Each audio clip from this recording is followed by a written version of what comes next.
Praise the Lord Church and our dear CLCC TV viewers. We welcome you all to our Sunday service. உங்கள் யாவரையும் எங்கள் CLCC சபையின் ஞாயிறு ஆராதனைக்கு வரவேற்கிறோம். கர்த்தரும் அருமை இரட்சகருமாகிய இயேசு கிறிஸ்துவின் நாமத்தில் அனைவருக்கும் வாழ்த்துக்கள். தேவனுடைய கிருபையும் சமாதானமும் நம் அனைவரோடும் இருப்பதாக. ஆமென்.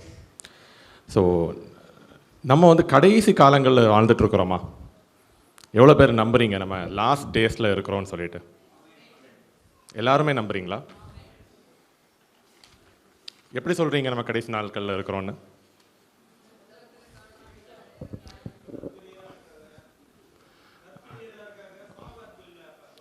அன்பு குறைஞ்சிருச்சு. ஓகே, நம்ம சபையோடைய வரலாற்றை திரும்பி பார்க்கும் பொழுது ஆதி திருச்சபையில் இருந்தவங்க கூட தாங்க கடைசி காலத்தை தான் வாழ்ந்துட்டு இருந்தாங்கன்னு நினச்சாங்க.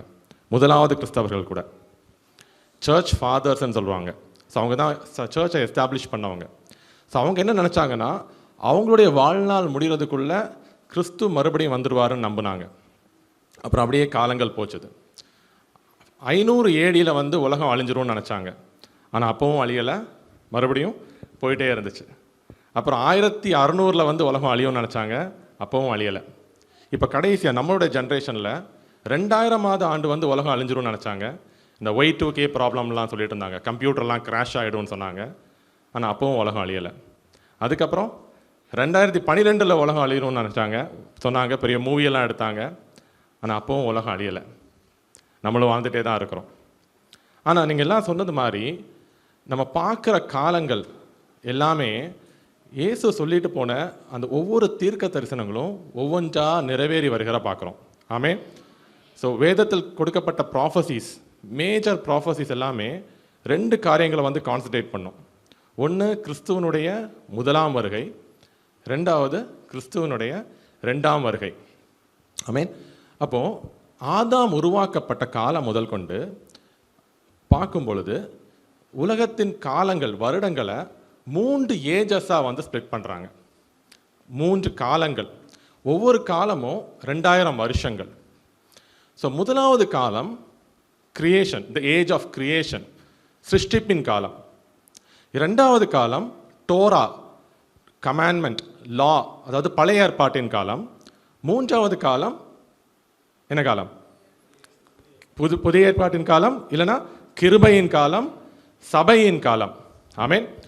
ஸோ இந்த முதலாவது காலம் எப்போ முடிஞ்சதுன்னா ஆபிரஹாமோட முடிஞ்சது. ஆபிரஹாம் ஈசாக் வாழ்ந்த காலத்தில் தான் முதலாவது 2000 வருஷம் முடிஞ்சது. 2வது வருஷம், அதாவது 4000 வருஷம் எப்போ நடந்துச்சுன்னா கிறிஸ்துவனுடைய வருகை, அவருடைய டெத் அண்ட் ரெசரக்ஷனில் 2வது இதுவும் முடிஞ்சிருச்சு. இப்போ அந்த 3வது ஏஜோடைய விளிம்பில் தான் நம்ம வாழ்ந்துட்டு இருக்கிறோம். ஆமென். கடைசி ஒரு 50-60 வருஷத்தில் பார்க்கும்போது அநேக அற்புத அடையாளங்கள் நிறைவேறிட்டு இருக்குது. ஆமென். ஒரு முக்கியமான அற்புத அடையாளம் என்ன? இஸ்ரவேல் ஒரு தேசமாக உருவாக்கப்பட்டது, அங்கீகரிக்கப்பட்டது. ஆமென். ஸோ அந்த அத்தி மரம் துளிர் விட ஆரம்பிச்சது. ஆமென்.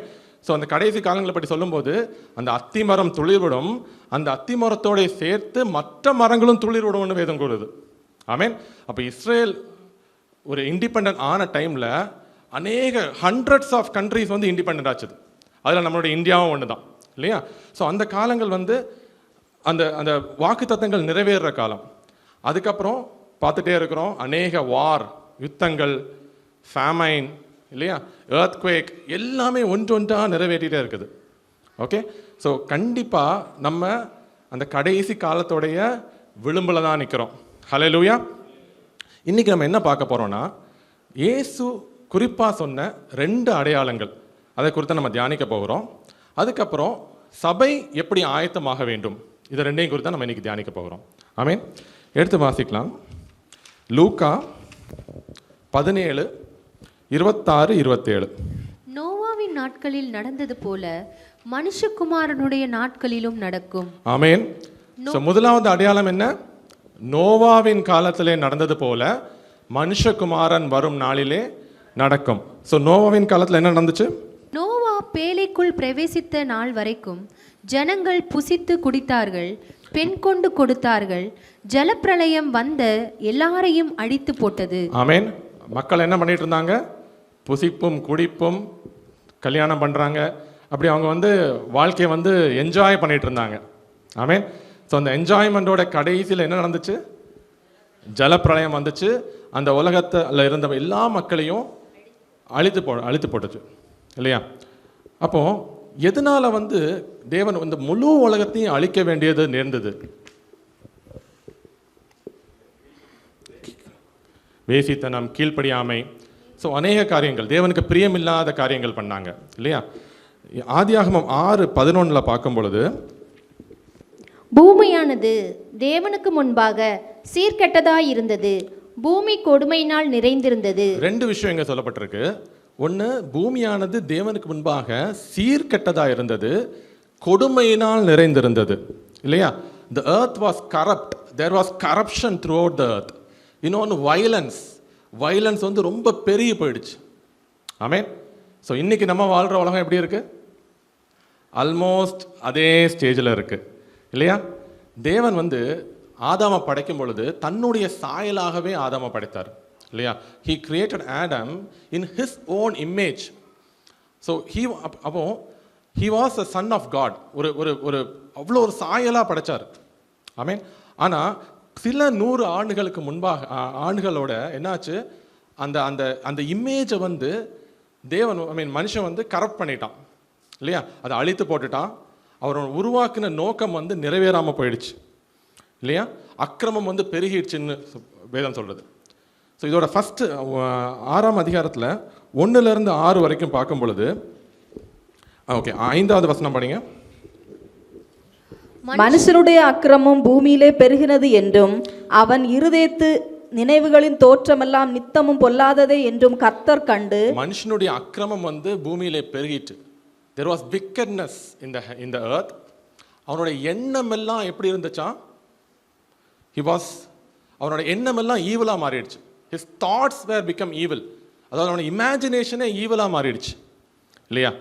ஸோ இமேஜினேஷனுங்கிறது என்னன்னா, it is the womb where actions are formed இல்லையா? எப்படி ஒரு கருவில் இருந்து ஒரு குழந்தை பிறக்குதோ அதே மாதிரி இமேஜினேஷன், கனவு, அந்த தாட்ஸில் இருந்து தான் செயல்கள் வந்து வெளியே வர ஆரம்பிக்குது. அப்போ இங்கே வேதம் என்ன சொல்லுது? அவனோட இமேஜினேஷன், அவனுடைய தாட் எல்லாமே வந்து கேடுபாடு உள்ளதாக மாறிடுச்சு. ஸோ அது எப்படி இருந்துச்சான்? உலகம் ஃபுல்லாக அப்படி தான் இருந்துச்சான். ஆமென். ஸோ அந்த விக்கெட்னஸ் அவ்வளோ டீப்பாக அவனுக்குள்ளே பெனிட்ரேட் ஆகி போயிடுச்சு. எப்படின்னா அவன் பண்ணுற எல்லாமே வந்து கெட்டதாக மாறிடுச்சு. நன்மை செய்யணுங்கிற அந்த மனதே இல்லாமல் போயிடுச்சு. ஆமென். ஸோ இப்படி இருந்த காலத்தில் நோவாவை குறித்து தேவன் என்ன சொல்றாரு? நோவாவின் வம்ச வரலாறு. நோவா தன் காலத்தில் இருந்தவர்களுக்குள்ளே நீதிமானும் உத்தமனுமாய் இருந்தான். நோவா எப்படி இருந்தாரு? நீதிமானும் உத்தமனுமாய் இருந்தான். அப்போ அவனை சுற்றி நடந்தது எல்லாமே கேடுபாடு, விக்கெட்னஸ் நடந்துட்டு இருந்துச்சு.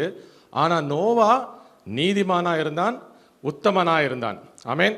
இதுல இன்னொரு வார்த்தை அந்த ஹீப்ரூல பார்க்கும்போது, he was without blemish, he was pure, he was perfect அப்படிங்கிற ஒரு வார்த்தை குறிக்கப்பட்டது. ஓகே. ஸோ அது ஏன் வந்து அந்த ஒரு பெர்ஃபெக்ஷனஸ், ஒரு கேடுபாடுனா, 4வது வசனம் பார்க்கும்போது 6:4 அந்நாட்களில் ராட்சதர்கள் பூமியில இருந்தார்கள். ஸோ அந்நாட்களில் பூமியில் யார் இருந்தாங்கன்னா ராட்சதர்கள் இருந்தார்கள்னு வேதம் சொல்லுது. ஸோ இந்த 6வது சாப்டர் வந்து நிறைய வந்து ரிசர்ச் பண்ண ஒரு சாப்டர் இல்லையா? நீங்கள் ஸ்டார்டிங்கில் பார்க்கும்பொழுது சன்ஸ் ஆஃப் காட், ஏஞ்சல்ஸ் வந்து இந்த அவங்களுடைய இடத்த விட்டு பூமிக்குள்ளே வந்தாங்க. இங்கே வந்து நிறைய கரப்ஷன் பண்ணாங்க. அவங்க மூலமாக நிறைய குழந்தைகள் பிறந்தாங்க. ஸோ அவங்க தான் வந்து ராட்சதர்கள்னு வேதம் சொல்லுது. இது இங்கே மட்டும் இல்லை, புதிய ஏற்பாட்டிலையும் அப்படி தான் சொல்லியிருக்குது. 2 பேதுரு 2ஆம் அதிகாரம் 4-5 அதில் பார்க்கும் பொழுது அந்த தேவதூதர்கள் தங்களுடைய ஸ்தானத்தை விட்டு கீழே இறங்கி அருவருப்பான காரியங்களை செய்தார்கள். அவர்களை வந்து தேவன் ஒரு பாட்டம்லெஸ் பிட்டுக்குள்ளே தள்ளிட்டாரு. ஜட்ஜ்மெண்ட்காக அவங்க வெயிட் பண்ணியிருக்காங்கன்னு சொல்லுது. ஆமென். அதே மாதிரி யூதா புத்தகத்துலையும் அதே தான் சொல்லுது. ஸோ இந்த ஏஞ்சல்ஸ் என்ன பண்ணாங்க? அவங்க இருக்க வேண்டிய இடத்த விட்டுட்டு பூமியில் வந்தாங்க. பூமியில் வந்து நிறைய இந்த விக்கெட்னஸ் வந்து பெருகிறதுக்கான ஒரு வழிகளை வந்து அவங்க ஏற்படுத்தினாங்க. ஆமென். இன்னைக்கு நம்ம பார்க்கும் பொழுது நிறைய மித்தாலஜி பார்க்குறோம் இல்லையா? Greek mythology, Egyptian mythology, even நம்ம இந்தியன் மித்தாலஜி கூட இருக்கு. ஸோ இந்த மித்தாலஜியில் பார்க்கும் பொழுது நிறைய லெஜெண்ட்ஸ், ஹீரோஸ் அப்படிலாம் சொல்கிறாங்க. நிறைய சூப்பர் ஹீரோஸ், சூப்பர் பவர்ஸ் எல்லாம் வச்சுருந்தாங்க ஸோ இவங்கெல்லாம் யாரு? இந்த ஏஞ்சல்ஸ் தான் இல்லையா? அப்போ இந்த உலகத்தில் நம்ம பார்க்குற காரியங்கள் எல்லாமே அதை வந்து பைபிளில் இருக்கு. ஆமேன். ஏன்னா இது வந்து பர்ஃபெக்ட் புக். ஓகே. ஆனால் அவங்க வந்து அந்த ஹீரோஸை வந்து கடவுளாக பார்க்குறாங்க. ஆனால் உண்மையான கடவுள் யெகோவா ஒருவரே. ஆமேன். ஏன்னா நீங்கள் எந்த ஒரு மித்தாலஜி ஸ்டோரியை படித்தாலும் அவங்களுடைய பவர், அவங்களுடைய அந்த ஒரு ஒரு பராக்கிரமம் எல்லாம் நீங்கள் பார்க்க முடியும். ஆனால் ஒரு விஷயத்தில் அவங்க வந்து விழுந்துருவாங்க, பரிசுத்தம். ஆமேன். ஆனால் நம்மளுடைய தேவன் பரிசுத்தர். அவர் பரிசுத்தரிலும் பரிசுத்தர். ஆமேன். அந்த பரிசுத்தங்கிற ஒரு குவாலிட்டி தான் இந்த எல்லா சோ கால்ட் காட்ஸ் இல்லையா? வேதம் வந்து ஜி ஸ்மால் லெட்டரில் நிறைய இடத்துல காட்ஸ்ன்னு சொல்லும். ஸோ இந்த சோ கால் காட்ஸை விட நம்மளுடைய யெகோவா தேவன் அந்த பரிசுத்தத்தில் வந்து அவர்கிட்ட யாருமே நெருங்க முடியாது. ஆமேன். அங்கே அந்த அந்த பரலோகத்தில் அத்தனை அந்த ஜீவன்களும் ஓயாமல் வந்து அவர் பரிசுத்தர் பரிசுத்தர் பரிசுத்தர்னு சொல்லிட்டே இருக்கிறாங்க. ஆமேன். ஸோ அப்படிப்பட்ட ஒரு பரிசுத்தமாக இருக்கிறவர் தான் உண்மையான தேவனாக இருக்க முடியும். ஆமேன். அப்போ இந்த தேவதூதர்கள் வந்து இங்கே வந்து பரிசுத்த குலைச்சல் ஆக்கினார்கள். இந்த மனிதனுடைய அந்த டிஸ்ட்ரக்ஷனை வந்து அவங்க ஸ்பீடப் பண்ணிட்டாங்க. ஆமேன். நிறைய இந்த பேதுரு, இந்த ஜூடெல்லாம் வந்து ஈனோக்கோடைய புக்கை வந்து கோட் பண்ணுறாங்க. ஓகே. நம்ம கெனானிக்கலில் பைபிளில் வந்து அந்த புக்கு இடம் படலை. ஆனால் இவங்க கோட் பண்ணுறதுனால சில விஷயங்கள் அதில் உண்மையாக தான் இருக்கணும். ஆமேன். ஸோ அப்போ அதில் என்ன சொல்கிறாருன்னா, ஈனோக் யாருன்னு உங்களுக்கு தெரியும், நோவாவுடைய ஃபோர்ஃபாதர். அவரை பற்றி பைபிள் என்ன சொல்லுது? தேவனோடு சஞ்சரித்து கொண்டிருந்தார், அவர் காணாமற் போனார்னு சொல்லுது இல்லையா? அப்போது அவர் வந்து நிறைய காரியங்களை வந்து எழுதியிருக்கிறாரு. ஸோ அதில் எப்படி இந்த இந்த இந்த தேவதூதர்கள், ஃபாலன் ஏஞ்சல்ஸ், அவங்கள வாட்சர்ஸ்ன்னு சொல்கிறாங்க. ஸோ இந்த தேவதூதர்கள் இந்த உலகத்தில் வந்து மக்களுக்கு வந்து நிறைய காரியங்களை கற்றுக் கொடுத்தாங்க. ஐ மீன் அதில் என்னென்னா, யுத்தம் பண்ணுறது, weapons, okay, and music, arts, sorceries இல்லையா? இதெல்லாம் இந்த மாதிரி கேடுபாடான காரியங்கள் எல்லாமே வந்து கற்றுக் கொடுத்தது வந்து இந்த தூதர்கள் தான். ஐ மீன் ஸோ இந்த தூதர்கள் வந்து அவங்களோட ஸ்தானத்தை பற்றி இறங்கிட்டாங்க. அந்த ஸ்தானத்தில் தான் தேவன் வந்து ஆதாமை வைக்கணும்னு நினச்சாரு. ஆமேன். அந்த ஸ்தானத்தை வந்து மனிதன் அடையக்கூடாதுங்கிறதுக்காக, மனிதனுடைய வித்து இந்த உலகத்தில் வரக்கூடாதுங்கிறதுக்காக ஹியூமன் ரேஸை வந்து அவன் கரெக்ட் பண்ணிட்டான். ஆமேன். அப்போ ஏதோ ஒரு காரியம் பண்ணுறது மூலமாக உலகத்தில் இருக்கிற எல்லாருமே கரப்டட் ஆயிட்டாங்க. ஸோ அதுதான் வேதம் சொல்லுது. அங்கே இருந்த நாட்களில் நோவா வந்து he was without corruption, he was without blemish. Amen. So ஏதோ ஒரு காரியம் அவன் பண்ணிட்டான். எப்படின்னா, அன்னைக்கு இருந்த எல்லாருமே கரப்டட் ஆயிட்டாங்க. இது வந்து இவ்வளோ நாட்கள் வாழ்ந்த மக்கள்னால அது கொஞ்சம் புரிஞ்சுக்க முடியாமல் இருந்திருக்கலாம். ஆனால் இன்னைக்கு நம்ம அதை பற்றி யோசித்து பார்க்கும் பொழுது, இப்போ ரீசெண்டாக ஒரு நோய் வந்துச்சு இல்லையா? கொரோனா. ஸோ அந்த கொரோனா வரும்பொழுது என்ன நடந்துச்சு? எல்லாருமே வந்து வேக்சின்ஸ் எடுக்கணும்னு சொன்னாங்க இல்லையா? ஸோ அந்த வேக்சின்ஸுங்கிறது ஓகே, அது ஒரு ஆன்டிபாடி உள்ளே போகுது இல்லையா? அப்போது இந்த ஒரு காரியம் நமக்குள்ளே வரும்பொழுது அது வந்து நம்மளுடைய ஜெனட்டிக்காக வந்து ஏதோ ஒரு மாடிஃபிகேஷன் பண்ண முடிஞ்சதுன்னா என்ன ஆகும்? தேவனுடைய சாயலை நம்ம இழந்துருவோம். ஆமேன். அப்போது நம்ம இந்த ஹிஸ்ட்ரி பார்க்கும் பொழுது பல ஆயிரக்கணக்கான ஆண்டுகளுக்கு முன்பாகவே பெரிய பெரிய ஆச்சரியமான கட்டிடங்கள், கோயில்கள், கலாச்சாரங்கள் இருந்திருக்குது இல்லையா? இன்னைக்கு பார்க்கும்போது பிரமிட்ஸ் ஆஃப் ஈஜிப்ட் பார்க்குறோம். அதே மாதிரி நிறைய விஷயங்கள் இன்னைக்கு நம்மளுடைய ஈவன் இங்கேயுமே பல கோயில்களில் அவ்வளோ பெரிய கற்கள், ஸ்கல்ப்சர்ஸ்லாம் வச்சுருக்காங்க. அப்போ இதெல்லாம் வந்து ஒரு ஹியூமன் ஒரு மைண்டோடு அதை பண்ணியிருக்க முடியாது இல்லையா? ஸோ ஏதோ ஒரு அசாதாரணமான ஒரு சூப்பர் நேச்சுரல் பவரோடைய சப்போர்ட்டால் தான் இதெல்லாம் பண்ண முடிஞ்சுது. அப்போது இது வந்து இன்னைக்கு பார்க்கும் பொழுது கடந்த ஒரு 100 ஆண்டுகளில் டெக்னாலஜி வந்து பயங்கர அட்வான்ஸ் ஆகிருக்குது. ஓகே. இன்னைக்கு வேர்ல்டில் பார்க்கும் பொழுது நிறைய ரிசர்ச் பண்ணிட்டு இருக்காங்க. இந்த CERN அந்த மாதிரியான இடத்துல ரிசர்ச் பண்ணுறாங்க. எப்படின்னா, டைம் ட்ராவல் பண்ணுறதுக்கு. ஐ மீன் ஸோ டைம் ட்ராவல்னால் என்ன? It will open a portal for you to go into another world இல்லையா? அப்போ இந்த டைம் ட்ராவலுங்கிற விஷயம்தான் மேபி அந்த ஏஞ்சல்ஸும் உள்ளே வந்திருந்துருக்கலாம். அப்போ இன்னைக்கு world is going close towards opening a portal so that these angels can come back. புரியுதுங்களா? அப்போ நோவாவின் காலத்தில் எப்படி ஏதோ ஒரு விஷயத்தை ஏதோ ஒரு மெடிசின் மூலமாவோ இல்லை ஏதோ சம்திங் கொடுத்து உலகத்தை ஃபுல்லாக கரெக்ட் பண்ணிட்டாங்க, ரைட்? ஏன்னா அப்போ ராஜதர்கள் இருந்தாங்க, அந்த ராஜதர்கள் தான் வந்து ராஜாக்களாக இருப்பாங்க. அப்போ இருக்கும் பொழுது அவங்க சொல்கிறது தான் சட்டமாக இருக்கும். அவங்க ஒரு விஷயம் பண்ணணும்னு சொன்னால் எல்லாரும் பண்ணி தான் ஆகணும். ஆமென். அப்போ இன்னைக்கோட காலம் பார்க்குறோம், அந்த கோவிட்னு ஒரு விஷயம் வரும்பொழுது அந்த வேக்சினை நீங்கள் வாங்காமல் உங்களால் வீட்டை விட்டே வெளியில் வர முடியாத ஒரு நிலைமை இருந்துச்சா? So you were in quarantine இல்லையா? ஒரு ட்ராவல் பண்ணணுன்னாலும் நீங்கள் வேக்சினோட சர்டிஃபிகேட் நீங்கள் காட்டணும் இல்லையா? அப்போது ஓகே, இது வந்து வேக்சின், இதனால் வந்து எந்த கேடும் வரப்போகிறது இல்லை, இது நல்ல விஷயம்தான். ஆனால் இந்த கடைசி காலங்களில் அது எப்படி வரும்னா, there will be something that will be injected into your body. உங்களுடைய உடம்புல ஏதோ ஒரு காரியத்தை வந்து இன்ஜெக்ட் பண்ணுவாங்க. அதோடைய மீனிங் என்ன சொல்லுவாங்கன்னா, இந்த காரியம் வந்து உங்களுக்கு சாகாத வரம் கொடுக்கும்னு சொல்லுவாங்க. ஆமென். ஸோ சாகாத வரம் கொடுக்குற ஒரு காரியத்தை உலகம் வெறுக்குமா? கண்டிப்பாக வெறுக்காது. ஆனால் சபைக்கு அது அப்போ தான் அவங்களுக்கு தெரியும், இந்த விஷயம் வந்து இது எடுத்தோன்னா நம்ம சாக மாட்டோம்னா என்ன அர்த்தம்? நம்மளோட இமேஜ் மாறிடுதுன்னு அர்த்தம் இல்லையா? ஸோ இந்த மாதிரி ஒரு கண்டிஷன் வருதுன்னு வச்சுக்கோங்க. அதுக்கப்புறம் என்ன சொல்லுவாங்க, இந்த காரியம் வந்து நிறைய பேர் ஒரு 80% ஆட்கள் எடுக்க ஆரம்பிச்சிருவாங்க இல்லையா? அப்போ கொஞ்சம் பேர் எடுக்காமல் இருப்பாங்க. அப்புறம் எப்படி வரும், இந்த எடுக்காதவங்களால் எடுத்தவங்களுக்கு வந்து பாதிப்பு வந்துடும் இல்லையா? ஏன்னா சாகாத வரம் இருக்கிறவங்க சாக மாட்டாங்க. ஸோ எடுக்காதவங்க ஒரு நாள் செத்துருவாங்க. ஸோ அவங்க வந்து they are prone to diseases. So அந்த டிசீசஸை நமக்கு பரப்புனா நம்ம இறந்துருவோம். வரலாம் இல்லையா ஒரு கான்செப்ட்? அப்போ என்ன ஆகும், இவங்க புறக்கணிக்கப்படுவாங்க, இவங்க மலைகளுக்கு தான் ஓடி போகணும், இவங்களால வாங்கவோ விற்கவோ முடியாது இல்லையா? ஒன்றில் அதை எடுத்தாகணும், இல்லைன்னா மறிக்கணும். ஸோ இப்படி தான் maybe mark of the beast வரலாம் இல்லையா? ஸோ அப்போ அந்த காலங்கள் வந்து இப்போ இந்த மார்க் ஆஃப் த இதை நீங்கள் எடுத்தீங்கன்னா என்ன ஆகுது, you will lose your genetic code. நம்மளுடைய ஜீனோம் வந்து மாறிடுச்சு. ஸோ ஜீனோம் மாறிடுச்சுன்னா you will no longer be like God. தேவன் ஆதாமை படைக்கும் பொழுது தேவ சாயலாக படைச்சாரு. நீங்கள் ஏதோ ஒரு காரியத்தை உங்களுக்குள்ளே இன்ஜெக்ட் பண்ணி உங்களுடைய ஜீனோம் மாறிடுச்சுன்னா you will lose the image of God. So அதனால தான் அந்த மார்க் ஆஃப் த பீஸ்ட் எடுக்கிற யாரும் ரட்சிக்கப்பட முடியாது. ஆமென்.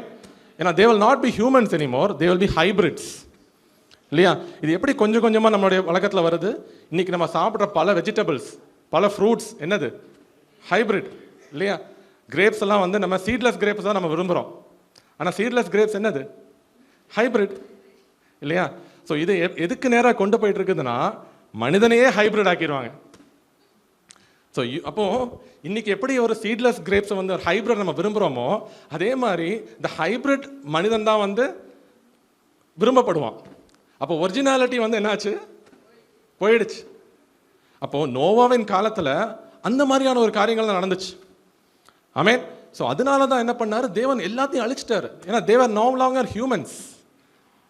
தேவனுடைய சாயலில் இருந்ததுன்னு பார்த்தோன்னா நோவாவும் அவருடைய குடும்பத்தாரும் மட்டும்தான். ஆமென். ஸோ அதனால தான் தேவன் அவர்களை பாதுகாத்தார். ஆமென். அப்போ நோவா எப்படி பாதுகாக்கப்பட்டார்னா கிருபையினால் பாதுகாக்கப்பட்டார். ஆமென். நோவாவுக்கு தேவனுடைய கண்களில் வந்து கிருபை கிடைத்தது. ஆமென். ஆனால் அந்த கிருபையோட நின்று விடலை. ஆமென். அந்த நோவா கிட்ட தேவன் வந்து சொன்னார், இப்படி நான் உலகத்தை அழிக்க போகிறேன்னு, ஒரு பெரிய ஜலப்பிரளயம் வரப்போகுதுன்னு சொன்னார். ஒரு பேழையை கட்ட சொன்னார். ஆமென். நோவா வந்து அப்படி ஒரு பேழையை வந்து பார்த்ததே இல்லை, அப்படி ஒரு ஜலப்பிரளயத்தை பார்த்ததே இல்லை. அப்போ பார்க்காத ஒன்றை நோவா விசுவாசிச்சான். ஆமென். அந்த விசுவாசம் அவனுக்கு நீதியா எண்ணப்பட்டது. அதோடு அவன் நிப்பாட்டல, ஹீ ஒர்க்ட் இல்லையா? அந்த பெரிய பேழையை நோவாவும் அவனுடைய குடும்பத்தாருமா அதை கட்டுனாங்க. அப்போ முதலாவது ஃபெய்த், அதுக்கப்புறம் ஒர்க். இது ரெண்டும் செய்ததுனால தான் நோவாவும் அவருடைய குடும்பமும் காப்பாற்றப்பட்டது. ஆமென். நம்ம இன்னைக்கு ரட்சிக்கப்பட்டிருக்கிறோம், கிருபையினால் ரட்சிக்கப்பட்டிருக்கிறோம். ஆமென். ஆனால் இந்த கிருபையோட நிறுத்தி விடக்கூடாது. தேவன் நம்மக்கிட்ட கிரியையும் எதிர்பார்க்கிறார். ஹல்லேலூயா. நோவா கிருபையினால் ரட்சிக்கப்பட்டான், தெரிந்து கொள்ளப்பட்டான். ஆனால் ரட்சிக்கப்பட்டது தன்னுடைய கிரியையினால். கிரியைனா என்ன கிரியை? தேவன் அவனுக்கு என்னென்ன சொன்னாரோ சொன்னதை சொன்னபடியே செய்தான். அவனுக்கு இஷ்டப்பட்டபடி செய்யலை இல்லையா? ஸோ அந்த கதவையே வந்து யார்? தேவன் தான் க்ளோஸ் பண்ணார். அவர் க்ளோஸ் பண்ண உடனே அந்த ஜலப்பிரளயம் வர ஆரம்பிச்சது. நம்மளும் இந்த கடைசி காலங்களில் கிருபையினால் ரட்சிக்கப்பட்டிருக்கிறோம். அந்த ரட்சிப்புங்கிறது ஒரு டிக்கெட். அந்த டிக்கெட் வாங்கின உடனே மட்டும் நம்ம பரலோகம் போயிடுமான்னு நினச்சா வேதம் என்ன சொல்லுது? நிறைய இடத்துல உங்களை நான் அறியேன். அப்போ ரட்சிக்கப்பட்டால் மட்டும் பத்தாது, கிரியையும் செய்யணும். ஆமென். ஸோ இதுதான் நம்ம நோவாவுடைய வாழ்க்கையிலேருந்து கற்றுக்கிறோம். லூக்கா 17:28. லோத்தினுடைய நாட்களில் நடந்தது போலவும் நடக்கும். ஜனங்கள் புசித்தார்கள், குடித்தார்கள், கொண்டார்கள், விற்றார்கள், நட்டார்கள், கட்டினார்கள். ஆமென். இங்கே என்ன நடக்குது? லோத்தின் நாட்களில் நடந்தது போல நடக்கும். ஆல்மோஸ்ட் சேம் ஸ்டோரி தான். ஆனால் இங்கே கொஞ்சம் எக்ஸ்ட்ரா இருக்கு. கட்டினார்கள், பிளான் பண்ணாங்க இல்லையா? தேவர் பிளான்டிங், தேவர் பில்டிங். ஆமென். ஸோ ஆல்மோஸ்ட் சேம் விஷயம். ஸோ இதை நம்ம பார்க்கும் பொழுது லோத்து வந்து எப்படி அந்த இடத்த சூஸ் பண்ணார்? ஆதியாகமம் 13:10. அப்பொழுது லோத் தான் கண்களை ஏறெடுத்து பார்த்து யோர்தான் நதிக்கு அருகான சமபூமி முழுவதும் நீர்வளம் பொரிந்ததனாய் இருக்க கண்டான். கர்த்தர் சோதோமையும் குமாராவையும் அழிக்கும் முன்னே சோர்வாருக்கு போகும் வழி மட்டும் அது கர்த்தருடைய தோட்டத்தை போலவும் எகிப்து தேசத்தை போலவும் இருந்தது. செழுமையா இருந்துச்சு இல்லையா? நமக்கு அந்த ஸ்டோரி எல்லாருக்கும் தெரியும். ஆபிரஹாமுக்கும் லோத்துக்கும் நடுவில், அவங்களுடைய ஆட்களுக்கு நடுவில் பிரச்சனை வந்துச்சு. ஸோ அவங்க வந்து தனியாக பிரிஞ்சிடலாம் டிசைட் பண்ணாங்க. அப்போ ஆபிரஹாம் என்ன பண்ணார்? ஒரு ரிஸ்க் எடுத்தார் இல்லையா? எப்போவுமே வந்து நம்மளுடைய வாழ்க்கையிலையும் ஃபஸ்ட் ஆப்ஷன் நம்ம தான் எடுக்கணும்னு நினைப்போம் இல்லையா? 2 சாக்லேட் தராங்கன்னா முதலாவது நல்ல சாக்லேட் யார் எடுக்கலாம் தானே பார்ப்போம், 2 டிஃப்ரெண்ட் சாக்லேட்டாக இருந்துச்சுன்னா. ஓகே, பட் இங்கே ஏப்ரஹாம் என்ன பண்ணார்? லோத்தை பார்த்துட்டு நீ ஃபஸ்ட்டு சூஸ் பண்ணிக்கோ, நீ சூஸ் பண்ணது போன மீதியை நான் எடுத்துக்கிறேன்னாரு. இப்போ லோத் எப்படி சூஸ் பண்ணார்? இன்றைக்கி நம்ம எப்படி சூஸ் பண்ணுறோமோ அதே மாதிரி தான் லோத்தும் சூஸ் பண்ணார் இல்லையா? நம்ம ஒரு இடத்துக்கு போகிறோன்னா என்ன பார்ப்போம்? அங்கே கடைகள் இருக்கா, செழிப்பாக இருக்கா, அங்கே எக்கனாமிக் ஸ்டேட்டஸ் இருக்கா, நல்ல வீடுகள்லாம் இருக்கா, டெவலப் ஆகிருக்கா, அப்படி தானே பார்ப்போம். யாருமே ஒரு கிராமத்தில் ஒன்றும் இல்லாத இடத்துல போய் இருக்க விரும்ப மாட்டோம் இல்லையா? ஸோ அதே தான் இங்கே லோத்தும் சூஸ் பண்ணார். ஸோ அவருடைய பார்வைக்கு எது பெஸ்ட்டாக இருக்குன்னு பார்த்தாரு. அந்த பூமி வந்து அவ்வளோ ஃபர்டைலாக இருந்துச்சு, அவ்வளோ ஹார்வெஸ்ட் கொடுத்துச்சு, பெரிய பெரிய பில்டிங்ஸ் இருந்துச்சு, எல்லாமே இருந்துச்சு, செழிப்பாக இருந்துச்சு. ஸோ லோட் எதை சூஸ் பண்ணார்? செழுமையான இடத்த சூஸ் பண்ணார். அங்கே போனால் பெரிய வந்து ஒரு செழிப்படையலாம், பெரிய ரிச்சஸ் பண்ணிக்கலாம், ஒரு ப்ளஷரில் என்ஜாய் பண்ணலாம்னு நினச்சார். ஆமென். கண்டிப்பாக அவருக்கு தெரிஞ்சிருக்கும் அந்த செழுமை மத்தியில் அங்கே இருக்கிற மக்கள் வந்து விக்கெடாக இருக்கிறாங்கன்னு கண்டிப்பாக தெரிஞ்சிருக்கும். தெரியாமல் போயிருக்க மாட்டார். ஹல்லேலூயா. ஆனால் தெரிஞ்சிருந்தும் அவருடைய சாய்ஸஸ் எப்படி இருந்துச்சுன்னா, தன்னுடைய வளர்ச்சி எங்கே நடக்கும், எந்த இடத்துல போனால் தான் பெரிய ஆளாகலாம், ஸோ அந்த இடத்த சூஸ் பண்ணார். ஆமென். ஆனால் ஆபிரகாம் என்ன பண்ணார்? சூஸ் பண்ணது போக பேலன்ஸ் என்ன இருக்குதோ அதை சூஸ் பண்ணார். ஸோ அந்த சாய்ஸ் என்ன சாய்ஸ்? காடோட சாய்ஸ். ஆமென். ஸோ தன்னுடைய சுய விருப்பத்தை ஆபிரகாம் சூஸ் பண்ணல, தேவன் அவனுக்கு என்ன கொடுக்குறாரோ அதை ஆபிரகாம் சூஸ் பண்ணார். ஹல்லேலூயா. இது ஆபிரகாம் மட்டும் இல்லை, ஈசாக்கும் பண்ணார் இல்லையா? பஞ்ச காலத்திலே வந்து ஈசாக்கு அறுவடை செய்தார். அந்த பஞ்ச காலத்தில் 100 மடங்கு பலனை பெற்றார். ஆமென். அப்போ நம்மளுடைய ஞானத்தின் அடிப்படையில் சூஸ் பண்ணுறதுக்கும் தேவனுடைய சித்தத்தின்படி வாழ்கிறதுக்கும் உள்ள டிஃப்ரென்ஸ் இதுதான். நம்ம பார்க்குறது ரொம்ப அழகாக இருக்கும், ரொம்ப அருமையாக இருக்கும் இல்லையா? அந்த நன்மை தீமை அறிகிற மரத்தை போல அவ்வளோ ஒரு ஈர்க்கத்தக்கதாக இருக்கும். ஆனால் அதை புசிச்சோன்னா என்ன ஆகும்? மரணம். ஸோ அதே மாதிரி தான் லோத் வந்து சூஸ் பண்ணார். ஆமென். ஸோ அதுக்கப்புறம் நம்ம பார்க்குறோம் ஜெனசிஸ் 18:19 பார்க்குறோம். 18 வந்து அந்த 3 பேர் வந்து ஆபிரகாமை விசிட் பண்ண வராங்க. 3 தூதர்கள் வராங்க. அதில் ஒருத்தர் வந்து ஆபிரகாம் கூட தங்கிடுறாரு. பேலன்ஸ் 2 பேர் சோதோமுக்கு போகிறாங்க. இவங்க கேள்விப்படுற விஷயங்கள் எல்லாம் உண்மைதானா, மக்கள் வந்து நிஜமாவே விக்கெடாக இருக்கிறாங்களா அப்படின்னு பார்க்குறதுக்கு போகிறாங்க. ஸோ ஆபிரகாமுக்கு அது தெரிஞ்சிருச்சு. ஏன்னா அங்கே இருக்க ஸ்டேட்டஸ் தெரியும் இல்லையா? கண்டிப்பாக இவங்க நல்லவங்களா கெட்டவங்களான்னு பார்க்க போனாங்கன்னா கண்டிப்பாக கெட்டவங்க தான் அழிக்க போகிறாருங்கிறத டிசைட் பண்ணிட்டார். அப்போ என்ன பண்ணுறாரு? லோத் அங்கே இருக்கிறாருன்னு ஆபிரகாமுக்கு தெரியும்.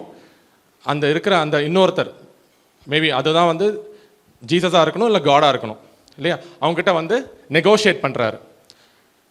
லோத் கண்டிப்பாக அங்கே இருக்கிற பெரிய செல்வந்தராக இருப்பார். ஸோ லோத்துக்கு கீழே அநேக 1000 பேர் வேலை ஆட்கள் இருப்பாங்க இல்லையா? ஸோ என்ன சொல்கிறாரு, 50 நீதிமான்கள் சோதோமில் இருந்துச்சுன்னா நீங்கள் வந்து அவங்கள அடிக்காதீங்கன்னு சொல்கிறார்.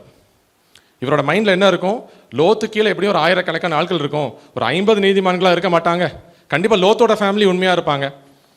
ஸோ அதை வச்சு பேரம் பண்ணுறாரு. சரி ஓகேன்னு அக்செப்ட் பண்ணிட்டாங்க. அதுக்கப்புறம் சின்ன டவுட் வந்துருச்சு, ஒருவேளை கம்மியான என்ன ஆகும் அப்படின்னு பேரம் பேசுகிறாரு. 50 45 ஆச்சு, 40 ஆச்சு, 30 ஆச்சு, 20 ஆச்சு, 10 ஆச்சு. மறுபடியும் கொண்டு போயிருந்துருக்கலாம் இல்லையா, அந்த 5 ஆக்கி இருந்திருக்கலாம், இல்லை லோத்துக்காக வந்து அவரை விடுங்கன்னு சொல்லியிருந்துருக்கலாம். ஆனால் என்ன நினச்சாரு, ஆபிரகாம் தப்பு கணக்கு போட்டார். லோத்தோட ஒய்ஃபு கண்டிப்பாக 4-5 பிள்ளைங்கள் இருப்பாங்க, அவங்க ஃபேமிலி எப்படியும் ஒரு 10 பேருக்கு மேலே இருப்பாங்க. ஸோ அந்த 10 பேர் கண்டிப்பாக உண்மையாக இருப்பாங்க அப்படி தான் ஆபிரகாம் நினச்சார். ஆமென். ஏன்னா அவங்களுடைய உண்மையான நிலைமை தெரிஞ்சிருந்தா இன்னும் கொஞ்சம் பேரம் பேசி அது 5, 2, 3ன்னு கொண்டு வந்துருக்கலாம். ஆனால் ரியாலிட்டி பார்த்தோன்னா அவ்வளோ பேர் கூட அங்கே இல்லை இல்லையா? ஏன்னா அதை விட்டு வெளியில் வந்தது வந்து 4 பேர் தான் வெளில வந்தாங்க. அந்த 4 பேர்லேயும் ஒரு ஆள் அவுட்டு. ஆமென். அப்போது அந்த அந்த சிச்சுவேஷன் உள்ளே போகும்போது அந்த விசிட்டர்ஸை கூட அங்கே இருந்த மக்கள் வந்து விடலை இல்லையா? இவங்க தேவதூதர்கள் தான் லோத்தோட வீட்டில் இருக்கிறாங்க. அங்கே வந்து வேதம் சொல்லுது, அவங்களுடைய சிறுவர்கள் தொடங்கி வயதானவர்கள் எல்லாமே வந்து அந்த ஹோமோசெக்சுவாலிட்டிக்கு அடிமையாயிட்டாங்கன்னு சொல்லுது இல்லையா? ஸோ ஒரு விசிட்டர்ஸை கூட அவங்க விடலை. ஸோ லோத்தும் என்ன சொல்கிறாரு, என்னுடைய வெர்ஜின் டாட்டர்ஸை கூட தரேங்கிறாரு. பட் அதையும் அவங்க கேட்கறதுக்கு ரெடியாக இல்லை. ஸோ அந்த மாதிரியான ஒரு கேடுபாடு உள்ள சந்ததியாக அந்த சோதம் மாறிடுச்சு. ஆமென். இன்னைக்கு உலகம் எப்படி இருக்கு? இன்னைக்கு நம்ம நியூஸ் எடுத்து பார்த்தா இதே காரியங்கள் தான் திரும்பி வந்துட்டு இருக்கு இல்லையா? இந்த ஹோமோசெக்சுவாலிட்டியை வந்து லீகல் ஆக்கிறதுக்கு கவர்மெண்ட் ட்ரை பண்ணிட்டு இருக்கிறாங்க. சேஞ்ச் ஆஃப் ஜெண்டர் நடந்துட்டு இருக்குது. ஒரு ஆண் வேணும்னா பெண்ணாக மாறிக்கலாம், பெண் வேணும்னா ஆணாக மாறிக்கலாம். இதெல்லாம் என்னது? Changing the image of God இல்லையா? தேவன் படைத்த அந்த இமேஜை மக்கள் தன்னுடைய ப்ளஷருக்காக அதை மாற்றிக்கிறாங்க. ஒரு விஷயம் என்னன்னா, வேர்ல்ட் லெவலில் எல்லா கண்ட்ரிலையும் வந்து இதை லீகல் ஆக்கிறதுக்காக ப்ரெஷர் பண்ணுறாங்க. ஆமென். சில கம்பெனிஸ், ஈவன் எம்என்சி கம்பெனிஸ் கூட நமக்கு அந்த கோட்டா தெரியும் இல்லையா, கம்யூனிட்டி வைஸ் கோட்டா இருக்குது, இதுக்குமே கோட்டா கொடுக்குறாங்க. அப்போ எந்த அளவுக்கு வேர்ல்டுக்குள்ளே வந்து அந்த சேட்டான் வந்து ஒரு இன்ஃபில்ட்ரேஷன், ஒரு விக்கெட்னஸை இன்ஃபில்ட்ரேட் பண்ணுறான்னு பாருங்கள். So world is behind him. So அவன் ஆல்மோஸ்ட் ட்ரைவ் பண்ணி அதோட எண்டுக்கு கொண்டு வரான். ஐ மீன், ஸோ இது வந்து இந்த ஹோமோசெக்சுவாலிட்டிங்கிறது it is end of the rebellion. அந்த ரிபல்லியஸ் ஸ்பிரிட்டோடைய உச்சகட்டம் தான் அது. ஸோ இது மட்டும் அவங்களுடைய பாவம் கிடையாது. எசேக்கியலில் பார்க்கும்போது எசேக்கியல் 16, 49, 50. இதோ கெர்வமும் ஆகார திரட்சியும் நிர்பிசாரமான சாங்கோபமாகிய இவைகளே உன் சகோதரியான சோதோமின் அக்கிரமம். இவைகளே அவளிடத்திலும் அவள் குமாரத்திலும் இருந்தன. சிறுமையும் எளிமையுமானவனுடைய கையை அவள் பலப்படுத்தவில்லை. அவர்கள் தங்கள் கைகளை உயர்த்தி என் முகத்துக்கு முன்பாக அருவருப்பானதை செய்தார்கள். அதை நான் கண்டபோது அவர்களை ஒழித்து விட்டேன். ஆமென்.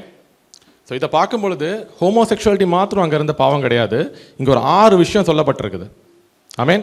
முதலாவதாக ப்ரைடு, பெருமை. ரெண்டாவது ஃபுல்னஸ் ஆஃப் ஃபுட், ஆகார திரட்சி. மூன்றாவது ஐடல்னஸ், நிர்விசாரம். நாலாவது அவங்க வந்து ஏழைகளுக்கு வந்து உதவலை, they did not help the poor and the needy. ஐந்தாவது அகந்தை, ஹாட்டினஸ். ஆறாவது அபாமினேஷன், அருவருப்பான காரியங்களை செய்தார்கள். ஆமென். ஸோ இதெல்லாமே ரெபல்லியஸ் ஸ்பிரிட். ஸோ இதோடைய எண்டு தான் அங்கே சொல்லப்பட்டிருக்க அந்த ஹோமோசெக்சுவாலிட்டி. ஆனால் இது மற்ற காரியங்கள் பார்க்கும் பொழுது இன்றைக்கும் உலகத்தில் நடந்துட்டு இருக்கு இல்லையா? வேர்ல்டு வந்து is running behind name and fame இல்லையா? ஆகார திரட்சி, கண்கள் காண்கிறதுனால் கண்கள் திருப்தி ஆகிறதில்ல, சாப்பிட்றதுல வந்து வயரும் திருப்தி ஆகிறதில்ல. Fullness of food. ஐடில்னஸ், இன்னைக்கு படிக்கிற பிள்ளைங்க வந்து வேலைக்கு போக மாட்டேங்கிறாங்க, வீட்டிலே இருக்கிறாங்க, சொகுசான வாழ்க்கை வேணும்னு பார்க்குறாங்க இல்லையா? They want to be idle. And idle mind is devil's workshop இல்லையா? ஸோ என்ன நடக்குதுன்னா, world is becoming demoral. Satan என்ன பண்ணுறான், மொராலிட்டி, ஒழுக்கத்தை வந்து சீர்கடை வைக்கிறான். மீன் நிறைய பேர் ட்ரக்ஸுக்கு அடிமையாகிறாங்க. ஸோ ட்ரக்ஸ் என்ன பண்ணுது, அவங்கள வந்து வேற ஒரு உலகத்தில் கொண்டு போய் விடுது. ஸோ ஒரு ட்ரக் எடுத்த ஒரு மனுஷன் கடவுளுக்கு கொடுத்த காரியங்களை வந்து அவனால் யோசிக்கிறதுக்கிட்ட முடியுமா? ஸோ ட்ரக்ஸுங்கிறது ஏதோ ஒரு உள்ளே போகிறது மட்டும் தான் ட்ரக் இல்லை. நீங்கள் ஒரு காரியத்துக்கு அடிமை ஆகிறீங்கன்னா அதுவுமே உங்கள் ட்ரக்கு தான் இல்லையா? பெருமை ஒரு ட்ரக், இச்சை ஒரு ட்ரக் இல்லையா, அகந்தை ஒரு ட்ரக். அப்போ இன்னைக்கு உலகத்தில் பார்க்கும் பொழுது சோதோமில் எப்படி மக்கள் இருந்தாங்களோ அதே மாதிரி தான் இன்னைக்கு உலகத்தில் வாழ்ந்துட்டு இருக்கிறாங்க. இது ஒரே வேர்டில் கொடுக்கணும்னா மெட்டீரியலிசம். ஆமென். பொருட்களின் திரட்சி. ஸோ மெட்டீரியலிசம் வந்து உலகத்தில் மட்டும் இல்லை, சபைகளுக்குள்ளேயும் வந்துருச்சு இல்லையா? அதோடைய ஒரு வெளிப்பாடு தான் ப்ராஸ்பரிட்டி ப்ரீச்சிங், ப்ராஸ்பரிட்டி டீச்சிங் இல்லையா? இயேசு கிட்ட வா, இயேசு உனக்கு அதை கொடுப்பாரு, உன்னை வந்து பணக்காரராக்குவார், பணம் கொடுப்பாரு, ஆசீர்வாதம் கொடுப்பாரு, அற்புதங்கள் அடையாளங்கள் கிடைக்கும். இதெல்லாம் ஓகே, இதெல்லாம் நடக்குது. ஆனால் நம்ம வர்றதுக்கான நோக்கம் என்னவா இருக்கணும்? ஸோ ப்ராஸ்பரிட்டிக்காக இயேசுவை பின்பற்றினாங்கன்னா அவங்களால பரலோகம் போக முடியாது. ஆமீன். இந்த கடைசி நாட்களில் அவங்க எப்படி ஒரு மார்க் ஆஃப் த பீஸ்ட்டை வந்து எடுக்காமல் இருப்பாங்க இல்லையா? ஒரு ப்ராஸ்பரிட்டிக்காக வந்து கிறிஸ்துவில் இருக்கிறவங்க அந்த மார்க் ஆஃப் த பீஸ்ட்டை நீங்கள் எடுக்கலன்னா உங்களால் விற்கவும் முடியாது, உங்களால் வாழவும் முடியாது, உங்களோட பொசஷன் எல்லாமே நீங்கள் லூஸ் பண்ணணும்னு வந்துச்சுன்னா எப்படி சூஸ் பண்ணுவாங்க இல்லையா? ஸோ அப்படி தான் அந்த கடைசி நாட்களில் போயிட்டு இருக்குது. ஸோ சேட்டன் வந்து ஃபோக்கஸ் பண்ணுறது 3 காரியங்கள். ஒன்று டிமாரலைசேஷன், ஒழுக்கத்தை வந்து அழிக்க நினைக்கிறான். மக்கள் வந்து அந்த டிமோரலான விஷயத்தை வந்து நியாயப்படுத்த ஆரம்பிக்கிறாங்க இல்லையா? அந்த ஒரு மோரல் வேல்யூஸ் இருந்துச்சுன்னா யாரும் இந்த மாதிரியான பாவங்களை கொண்டு போக மாட்டாங்க இல்லையா?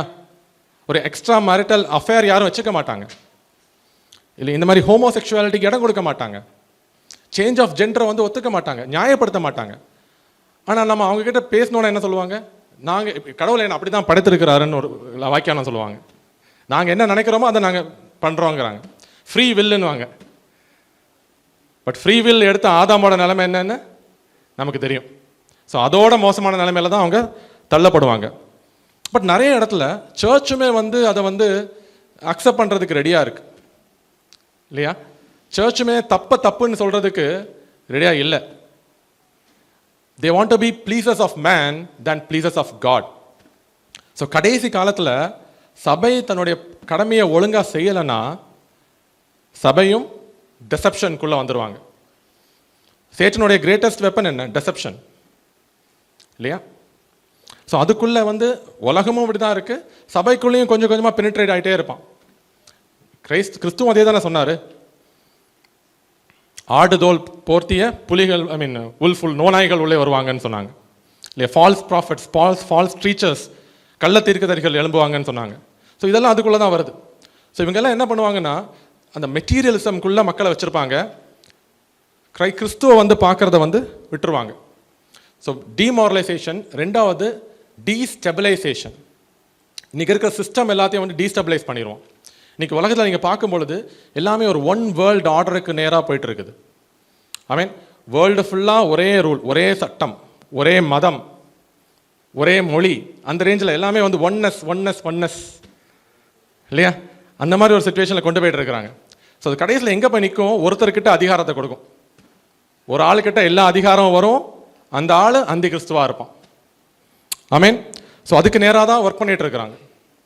இப்போ ஹெல்த் கேர், இந்த இந்த இந்த அந்த vaccine what ever it is, அதை எடுத்தால் தான் உங்களுக்கு வந்து ஹெல்த் இன்சூரன்ஸ் அப்படின்னு சொன்னால் எத்தனை பேர் அதை மறுப்பாங்க? ஸோ நீங்கள் வியாதி வருதுன்னா அந்த வியாதிக்கு வந்து நீங்கள் தான் வந்து பணம் கொடுக்கணும்பாங்க. ஒரு ட்ரீட்மெண்ட் இன்றைக்கே வந்து ஓகே, சில ட்ரீட்மெண்ட்டுக்கெலாம் 1 லட்சம் 2 லட்சம்னு போயிட்டு, நீங்கள் காய்ச்சலுக்கு போனீங்கன்னா 1 லட்சம் பே பண்ணணும்னா யாரால் பே பண்ண முடியும்? ஹெல்த் கேரை நீங்கள் வேண்டான்னு சொன்னீங்கன்னா you have to pay from your packet. So அதோடைய காஸ்ட் வந்து இன்க்ரீஸ் ஆகிடுச்சுன்னா எப்படி அதை மீட் பண்ண முடியும்? ஸோ இதெல்லாம் என்னென்னா அப்படியே வந்து நம்மளை வந்து அந்த கன்வெர்ஜ் பண்ணி ஒரு இடத்துக்கு நேராக கொண்டு போகிறாங்க. மனிதனை வந்து ஒரு ஸ்லேவ்ஸாக மாற்றுறதுக்கு ட்ரை பண்ணுறாங்க. இன்றைக்கி டெக்னாலஜி அதே மாதிரி தான் இல்லையா? Social media, movies, serial, web series, even video games, எல்லாத்துலேயும் என்ன இருக்குது? அருவருப்பான காரியங்கள் இருக்குது. அண்ட் அந்த சின்ன பிள்ளைங்க வீடியோ கேம்ஸ்க்கு அடிக்டடாக இருக்காங்க. அந்த வீடியோ கேம்ஸை போய் பார்த்தா ஒருத்தர் சுட்டுட்டு இருக்காங்க, அங்கே ரத்தம் இருக்குது, எல்லாமே இருக்குது, வைலன்ஸ். அண்ட் நல்ல சில வீடியோஸ் பார்த்துட்டு இருக்காங்க. அந்த வீடியோஸ்க்கு நடுவில் இருக்கிற அட்வர்டைஸ்மெண்ட்ஸ் எப்படி இருக்குது? அருவருப்பானதும் இச்சிக்கப்படத்தக்கதுமா இருக்குது. அப்போ பீப்புளோடைய மைண்டை வந்து அப்படியே கரப்ட் பண்ணி ஒரு ஒரு ஒரு ஒரு அடிமைகளாக கொண்டு போய் நிப்பாட்டுறாங்க. So that is how people and the world is becoming. ஆமீன். ஸோ அந்த டிமாரலைசேஷன், டீஸ்டபிலைசேஷனுக்கு அப்புறமா கிரைசிஸ் வரும், நெருக்கடி வரும். எக்கனாமிக் கிரைசிஸாக இருக்கலாம், ஜாப் செக்யூரிட்டி இறந்து போகலாம். ஸோ இந்த மாதிரியெல்லாம் வந்துட்டு தான் they will be pushing people to get the mark of the beast. அப்போ அந்த முத்திரையை எடுக்கிறவங்க மட்டும்தான் இந்த உலகத்தில் வந்து எல்லா ஃபெசிலிட்டிஸ், எல்லா கிரீவன்சஸ் எல்லாவற்றையும் அடைய முடியும். ஐ மீன் அவங்க வந்து ஈவன் ஒர்க் பண்ணாமலே வந்து மாதத்துக்கு வந்து வருமானம் கொடுத்து வீட்டிலே இருங்கன்னு கூட சொல்லுவாங்க. வீட்டிலே உட்காந்து வீடியோ பாருங்கள், ஏன்னா இன்னைக்கு யூடியூப்பில் வீடியோ பார்த்தாலே சம்பாதிச்சுட்டு போகிறாங்களே இல்லையா? ஸோ வீடியோ பாருங்கள், கேம்ஸ் விளையாடுங்க. அப்போ என்ன ஆகுது? தேவன் அவ்வளோ விசேஷ ஆச்சரியமாய் படைத்த ஒரு சிருஷ்டிப்பு தன்னுடைய கடமையை செய்யாமல், தன்னுடைய பர்பஸை தெரியாமல், அது வந்து அவருடைய நோக்கமெல்லாம் நிறைவேறாமல் போயிடுது. ஆமீன். ஸோ இந்த மாதிரியான ஒரு காலகட்டத்துக்குள்ளே தான் நம்ம வாழ்ந்துட்டு இருக்கிறோம். உலகம் அப்படி தான் இருக்குது. அப்போ சபையானது எப்படி இருக்கணும்? சபை எப்படி இருக்கணும்? மத்தேயு 25:1-13 அந்த 10 கன்னிகைகளை பற்றி இயேசு சொல்கிறார் இல்லையா? அதில் 5 பேர் வந்து புத்தி உள்ள கன்னிகைகள். அவங்க வந்து தீவட்டியோட எண்ணெயும் வச்சுருந்தாங்க. 5 பேர் புத்தி இல்லாத கன்னிகைகள்.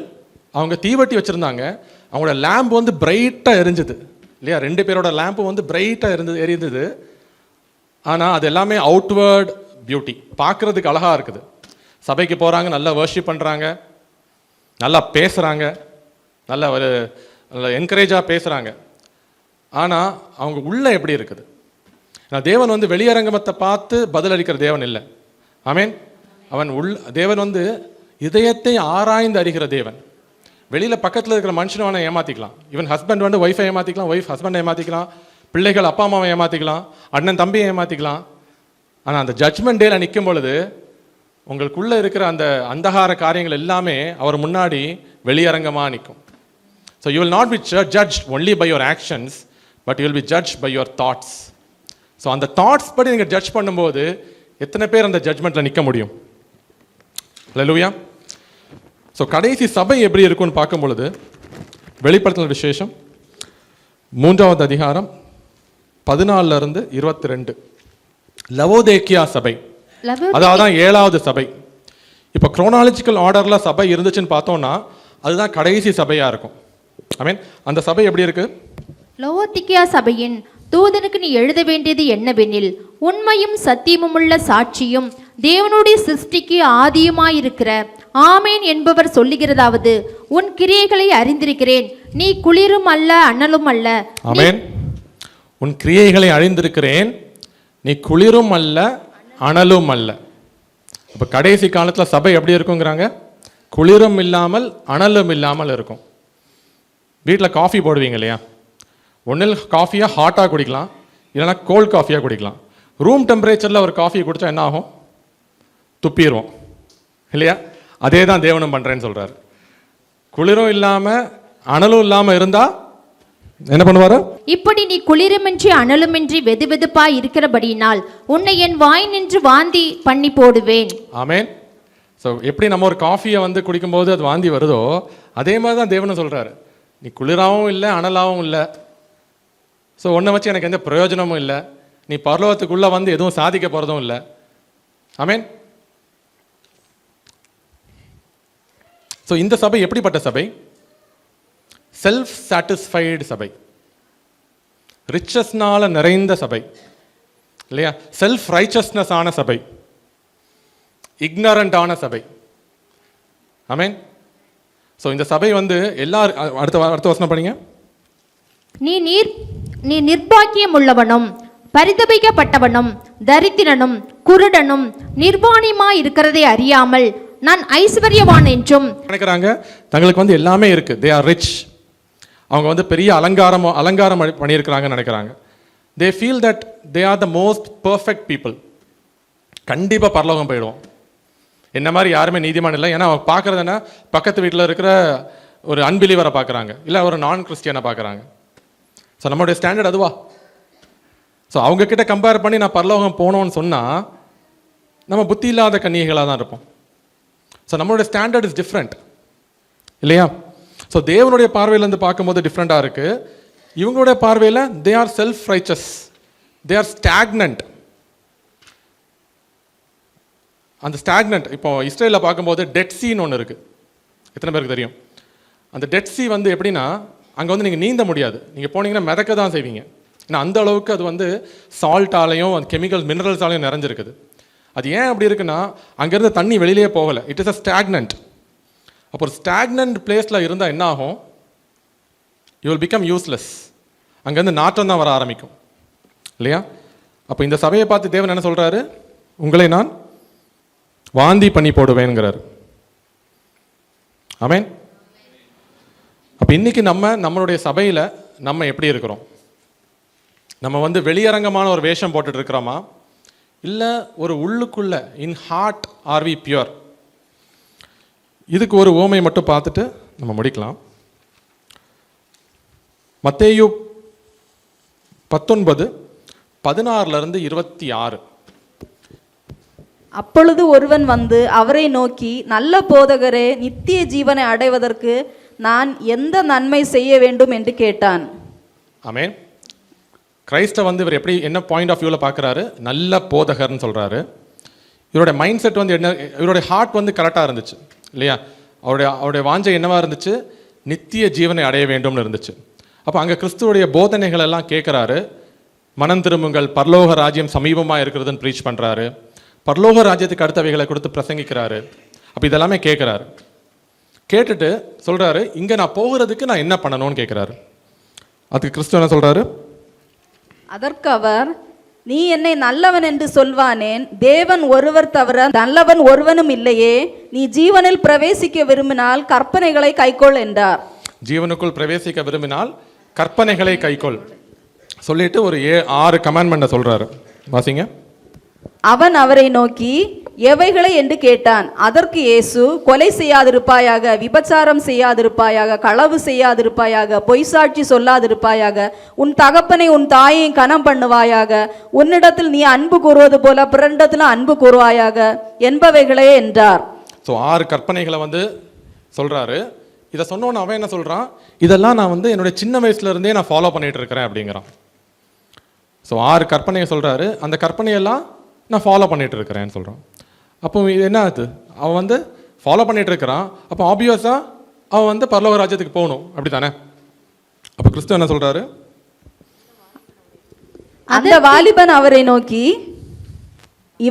இவைகளெல்லாம் என் சிறு வயது முதல் கை கொண்டிருக்கிறேன், இன்னும் என்னிடத்தில் குறைவு என்ன என்றான். அதற்கு இயேசு, நீ பூரண சர்க்குணனா இருக்க விரும்பினால் போய் உனக்கு உண்டானவைகளை விற்று தரித்திரருக்கு கொடு, அப்பொழுது பரலோகத்தில் உனக்கு பொக்கிஷம் உண்டாயிருக்கும், பின்பு என்னை பின்பற்றி வா என்றார். ஆமென். இங்க வந்து ஒரு டிஃப்ரென்ஸ் நடக்குது இல்லையா? அவன் என்ன சொல்றான்? நான் இதெல்லாமே ஃபாலோ பண்ணிட்டு இருக்கிறேன், நான் வந்து செல்ஃப் ரைச்சஸ் தான், என்கிட்ட வந்து எந்த குறையும் கிடையாது, உங்களாலையும் கண்டுபிடிக்க முடியாது, இதுக்கு மேலே நான் ஏதாவது பண்ணணுமா, இல்லை எனக்கு வந்து நான் பரலோகம் போயிடுவேனா அப்படின்னு கேட்குறான். அப்போ இயேசு என்ன சொல்கிறாரு? அவனை பார்த்து மனதுருகிறார், அவன் மேல் அன்பாகிறார். He loved him and he showed him the way to be perfect. பரிபூர்ணமாகிறதுக்கு என்ன பண்ணணுங்கிறத அவனுக்கு சொல்கிறாரு. என்ன சொல்கிறாரு? நீ போய் உனக்குள்ள எல்லாத்தையும் விற்றுட்டு அது எல்லாமே ஏழைகளுக்கு கொடுத்துட்டு என்னை பின்பற்றி வா அப்படிங்கிறார். இந்த கமாண்ட்மெண்ட் கொடுத்தா இப்போ இன்னைக்கு சபையில் பேசினா கண்டிப்பாக யாரும் இதை பண்ண மாட்டோம். இல்லை யாராவது பண்ணுறவங்க இருக்கீங்களா?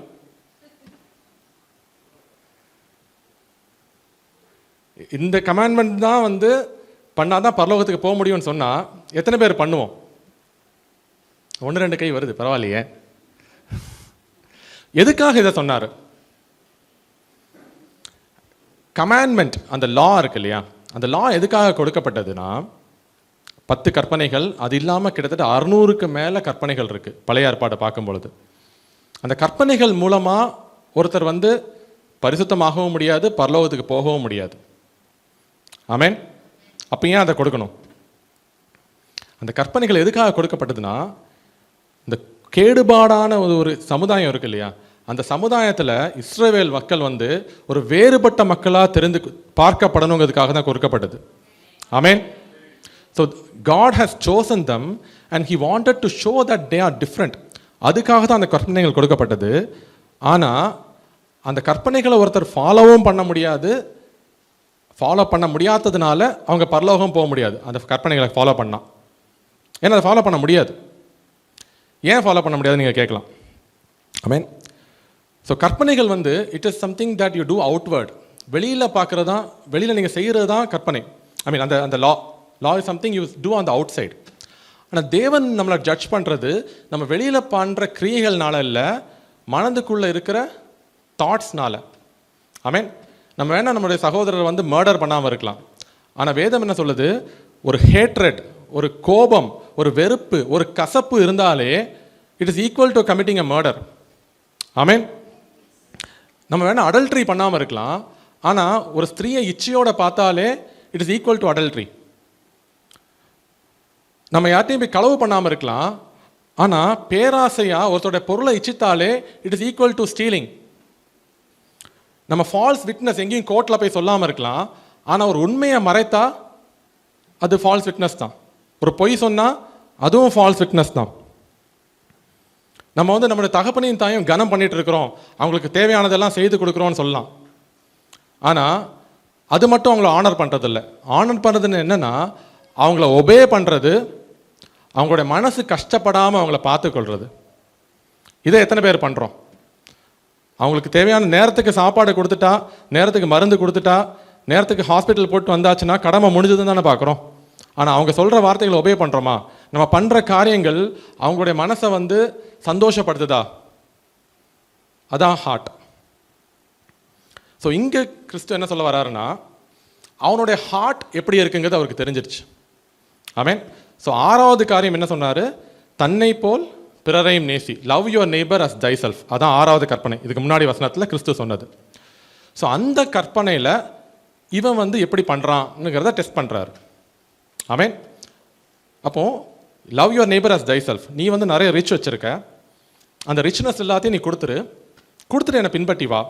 அப்போது உன்னோட மனசில் இருந்து அந்த கற்பனையை வந்து நீ கை கொள்ள முடியும். ஆமென். நான் லவ் பண்ணுறேன்னு சொல்லிட்டு, ஐ மீன் என்னுடைய பிறருக்கு நான் உதவுறேன்னு சொல்லிட்டு இப்போ 1000 ரூபா வச்சுருக்கிறதுல 10 ரூபா கொடுத்தாச்சுன்னா அது பெரிய உதவி கிடையாது. ஸோ 1000 ரூபா வச்சுட்டு அந்த 1000 ரூபா கொடுத்தா தான் it is the true meaning of love. So அதுதான் இங்கே கிறிஸ்து சொல்ல வர்றார். ஏன்னா அவருக்கு தெரியும் அவன் வந்து பெரிய ஒரு செல்வந்தர், நிறைய பொருள் வச்சிருக்கிறாரு. அது மட்டும் இல்லை, அவனுடைய தெய்வம் வந்து அந்த பொருள் தான். His heart was in his riches. Amen. So அதனால தான் அவனோட ஹார்ட் எங்கே இருக்குதோ அதை வந்து பிடிக்கிறாரு. அதை அவன் பண்ணிட்டான்னா he will become perfect and he will become eligible to enter into the kingdom of heaven. Amen. So அதனால தான் வேதம் சொல்லுது, தேவன் அவன் மேல் அன்பாக இருந்தார். ஸோ அவனுடைய குறை என்னங்கிறத பார்த்துட்டார், அவனுடைய ஹார்ட் எங்கே இருக்குங்கிறத பார்த்துட்டார். அந்த ஹார்ட்டில் ஒரு சேஞ்ச் கொண்டு வந்துட்டாருன்னா அவன் மாறிடுவான். ஏன்னா வெளியரங்கமாக வந்து அவன் பர்ஃபெக்டாக எல்லாம் பண்ணுறேன்னு சொல்கிறான், ஆனால் கொஞ்சம் செல்ஃப் ரைச்சஸ்னஸ் இருக்குது. அதோடு சேர்த்து அவனுடைய ஆசையெல்லாம் அந்த மெட்டீரியல் மேலே இருக்குது, அந்த மெட்டீரியலிசம்குள்ளே இருக்கிறான். ஸோ அதை அவன் மாற்றிட்டானா அவன் எலிஜிபிள் ஆகிடுவாங்கிறதுக்காக சொல்கிறார். பட் சொன்னோன்னு அவனோட ரெஸ்பான்ஸ் என்ன ஆச்சு? அவனுடைய மனதில் மிகுந்த சஞ்சலம் வந்துருச்சு. ஏண்டா இங்கே வந்தோன்னு ஆயிடுச்சு இல்லையா? அவன் என்ன எதிர்பார்த்து வந்திருப்பான்? ஸோ என்ன மாதிரி ஒரு பர்ஃபெக்டான ஆள் கிடையாது. நான் போன உடனே என்னை பார்த்து ஆஹா ஓஹோன்னு சொல்லுவார், நீ தான் பர்ஃபெக்ட் பர்சன் சொல்லுவார், என்னை அப்படியே கட்டி அணைச்சிக்குவாருன்னு எதிர்பார்த்து வந்தான். ஆனால் இவரோட வார்த்தை என்னாச்சு? அவனுடைய இருதயத்தை வந்து குத்திடுச்சு, அவனுடைய செல்ஃப் ரைசஸ்னஸை உடைச்சிருச்சு. ஸோ மிகுந்த சஞ்சலத்தோடு அவன் திரும்பி போயிட்டான்னு வேதம் சொல்லுது. அதுக்கப்புறம் மத்தேயு 19:24. மேலும் ஐஸ்வர்யவான் தேவனுடைய ராஜ்யத்தில் பிரவேசிப்பதை பார்க்கிலும் ஒட்டகமானது ஊசியின் காதிலே நுழைவது எளிதாக இருக்கும் என்று உங்களுக்கு சொல்லுகிறேன் என்றார். ஆமென். ஸோ இங்கே தான் ஒரு ஷாக்கிங் ஸ்டேட்மெண்ட் கொடுக்குறாரு. என்ன சொல்கிறாரு? ஒரு ஐஸ்வர்யவான் பரலோக ராஜ்யத்துக்குள்ளே நுழையது ஒரு ஒரு ஒட்டகம் வந்து அந்த ஊசியினுடைய அந்த ஐயில் நுழையிறத விட கஷ்டம். ஊசிக்குள்ளே ஒரு ஒட்டகம் நுழைய முடியுமா? கண்டிப்பாக நுழைய முடியாது. அப்போ அதுவே நுழைய முடியலன்னா அப்போ ஐஸ்வர்யவான் எப்படி பரலோக ராஜ்யத்துக்கு போக முடியும்? அப்போ கிறிஸ்து என்ன சொல்கிறார்? ஐஸ்வர்யவான் யாரும் போக முடியாதுன்னு சொல்கிறாரா? ஸோ ஐஸ்வர்யத்தினால இருக்கிற தீமை என்னன்னா, அந்த ஐஸ்வர்யவான்கள் என்ன பண்ணுவாங்கன்னா, they will trust their riches. அவங்களுடைய அந்த பலமே என்னவா இருக்கும்னா அவங்களோட ரிச்சஸ்னால தான் இருக்கும். அவங்க தேவன் மேலே அவங்க வந்து ட்ரஸ்ட் பண்ண மாட்டாங்க. அவங்களுக்கு என்ன தேவையானது எல்லாமே இருக்குது. தேவன் வந்து சும்மா அப்படி போயிட்டு வந்துட்டு ஒரு சர்ச்சுக்கு போகிறோம், எல்லாரையும் பார்க்குறோம், என்கிட்ட எவ்வளோ இருக்குங்கிறத காட்டுறோம், ஒரு காணிக்கை போடுறோம், நான் பெரிய ஆளுங்கிறத காட்டுறோம், வெளில வரோம். ஹார்ட் அப்படி தான் இருக்கும். ஆமென்.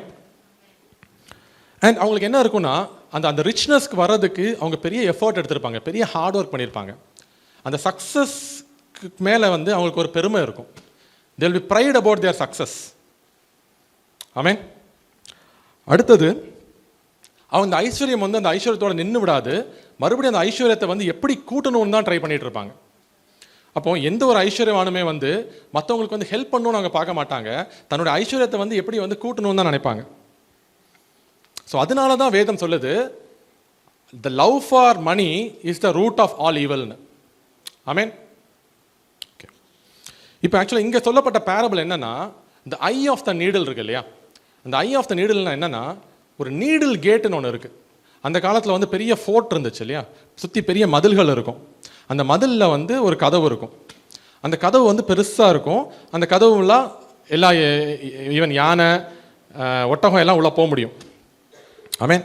ஆனால் அந்த சாயங்காலமான காலம் ஆனவொன்னே என்ன பண்ணுவாங்கன்னா, அந்த பெரிய கதவை வந்து பூட்டிடுவாங்க. ஏன்னா வெளி ஆட்கள் உள்ளே வரக்கூடாது, திருடர்கள் வரக்கூடாதுன்னு. அந்த பெரிய கதவை பூட்டிட்டு அந்த கதவுக்கு உள்ள ஒரு சின்ன கதவு இருக்கும். இன்றைக்கி பெரிய பெரிய வீட்டிலலாம் பெரிய கேட் இருக்கும், ஆள் நடந்து போகிற மாதிரி ஒரு சின்ன கேட் இருக்கும், பார்த்துருக்கீங்களா? ஸோ அதே மாதிரி அந்த சின்ன கேட்டுக்கு பேர் தான் ஐ ஆஃப் த நீடில். ஆமென். ஸோ இங்கே வந்து உங்களோட ஊசியை பற்றி அதை சொல்லலை, இந்த ஃபோட்டோவில் பார்க்குறீங்க இல்லையா. ஸோ பெரிய கேட் இருக்குது, அந்த கேட்டுக்குள்ளே ஒரு சின்ன கேட் இருக்குது. அப்போது இந்த சின்ன கேட்டுக்குள்ளே அந்த ஒட்டகம் போகணுன்னா என்ன பண்ணணும்? அந்த ஒட்டகம் தனக்கு மேலே வச்சிருக்கிற எல்லா வெயிட்டையும் முதல்ல கீழே இறக்கி வைக்கணும், தன்னுடைய தலையை வந்து குனியணும், காலை முடக்கி நீல் டவுன் பண்ணிட்டு உள்ளே போக முடியும். ஆமென். அப்போ இது அதனால தான் சொல்றாரு, it is with got it is possible, it is impossible with man. மனிதனால் இது கூடாத காரியம், ஆனால் தேவனால் இது கூடும். ஹல்லேலூயா. ஒரு ஐஸ்வர்யவான் தன்னுடைய ரிச்சஸையும் தன்னுடைய ஹார்ட்டில் எது வந்து அவனுடைய சொத்துன்னு நினச்சிருக்கிறானோ அந்த சொத்தெல்லாம் கீழே இறக்கி வைக்க கூடுமானால், தன்னைத்தான் தாழ்த்த கூடுமானால், தன்னுடைய முழங்காலை வந்து முடக்கி ஒரு ஜெபம் பண்ண கூடுமானால், கிறிஸ்துவுக்கு முன்பாக பணிந்து குனிய அவனால் கூடுமானால், அவனுடைய ட்ரஸ்ட் வந்து அவனோட ரிச்சஸ் மேலே இல்லை, மாறாக அது கிறிஸ்துவின் மேலே இருக்குன்னு அர்த்தம்.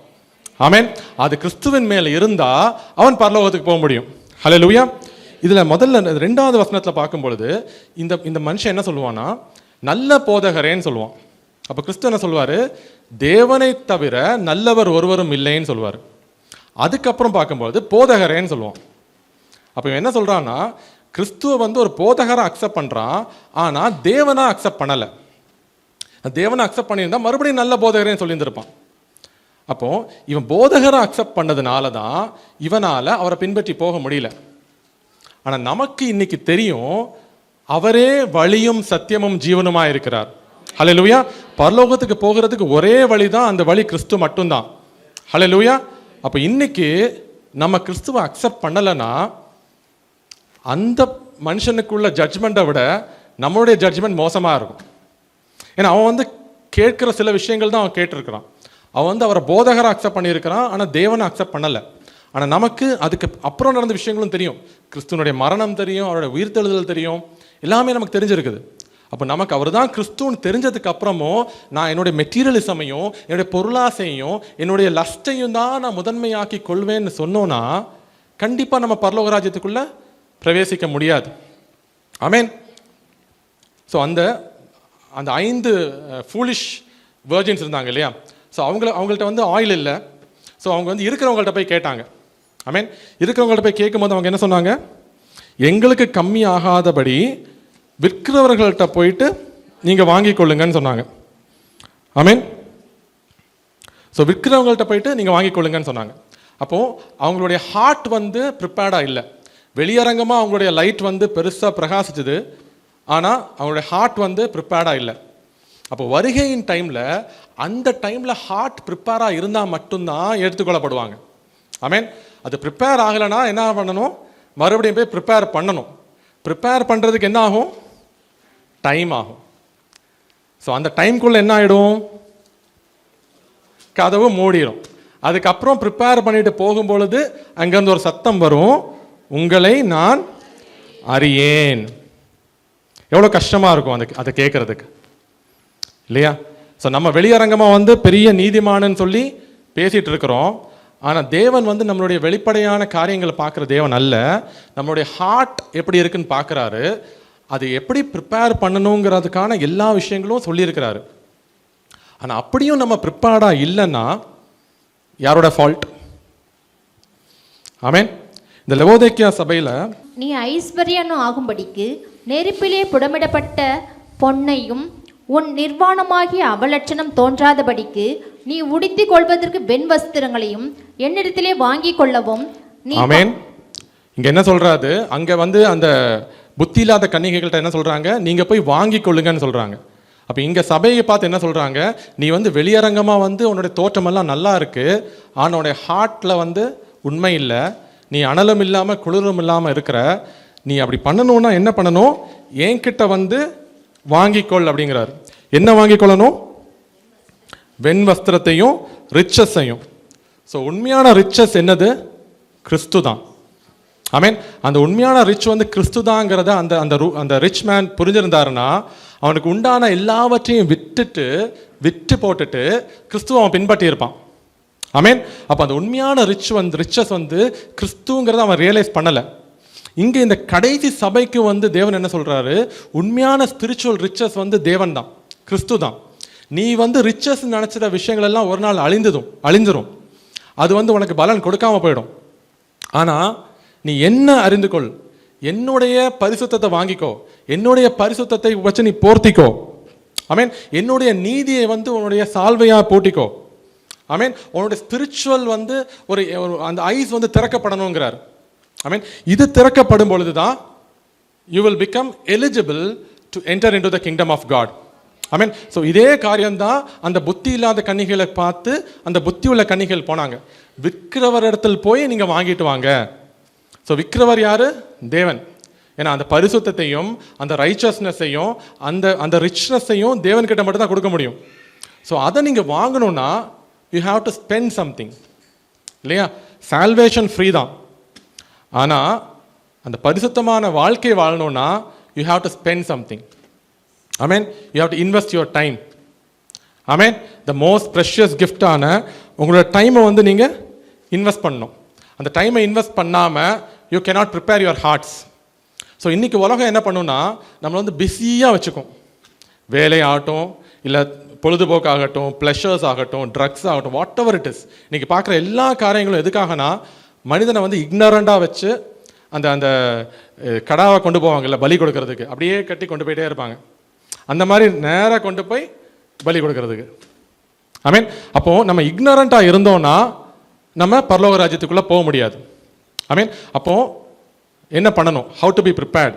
எபேசியர் 3:17-18-19. நம்மளுடைய ஐஸ் வந்து எதை பார்க்கணும்? ஏன்னா நிறைய காரியங்கள் பார்த்துட்டோம்.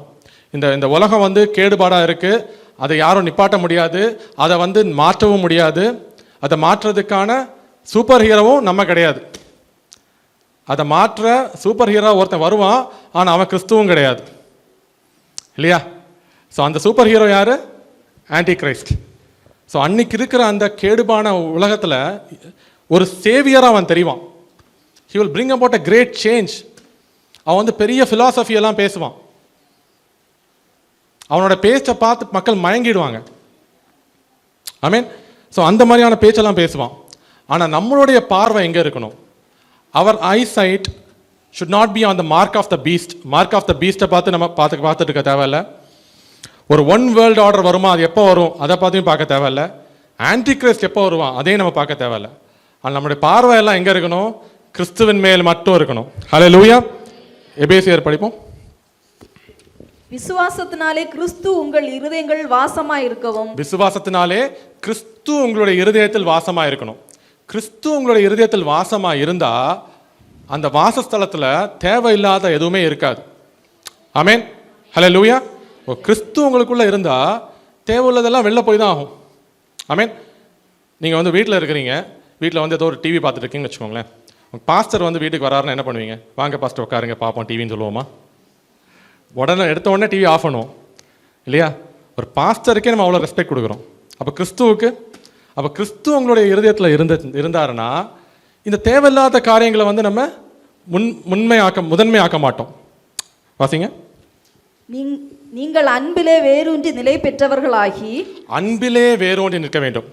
ஐ மீன், ஸோ அதை ப்ரூவ் பண்ணுறதுக்காக தான் அந்த அந்த ரிச் ரூலர்கிட்ட சொல்கிறாரு, உங்ககிட்ட அன்பு இருக்குங்கிறத நீ காட்டணும்னா நீ பெருசாக நினச்சிட்டு இருக்கிற அந்த அந்த ரிச்சஸ் எல்லாத்தையும் விற்றுட்டு அந்த பூவருக்கு கொடு. ஸோ அங்கே என்ன ஆகுது? உன்னுடைய அன்பு வெளிப்படுது. அது வெளிப்பட்டுட்டு என்ன நீ பின்பற்றி வா, ஏன்னா நானே வழி, பரலோகத்துக்கு செல்றதுக்கு நானே வழின்னு சொல்கிறாரு. கண்ணி பண்ணுங்க. சகல பரிசுத்தவான்களோடு கூட கிறிஸ்துவின் அன்பின் அகலமும் நீளமும் ஆழமும் உயரமும் இன்னதென்று உணர்ந்து. ஆமென்.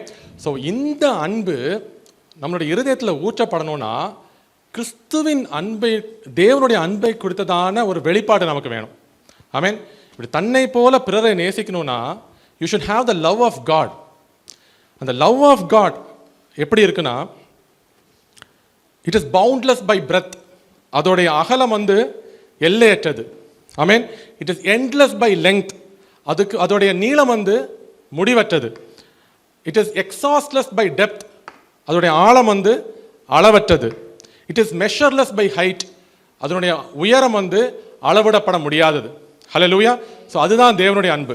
அந்த அன்பின் வெளிப்பாடாக தான் அந்த அன்பு எங்கே வரைக்கும் போகும்னா அந்த அந்த அந்த கடைசியில் இருக்கிற அந்த அந்த அந்த லீஸ்ட் சின்னருடைய டீப்பஸ்ட் சின் வரைக்கும் அது கீழே இறங்கும். அந்த டிவைன் இட்டர்னிட்டி வரைக்கும் அது போகும்.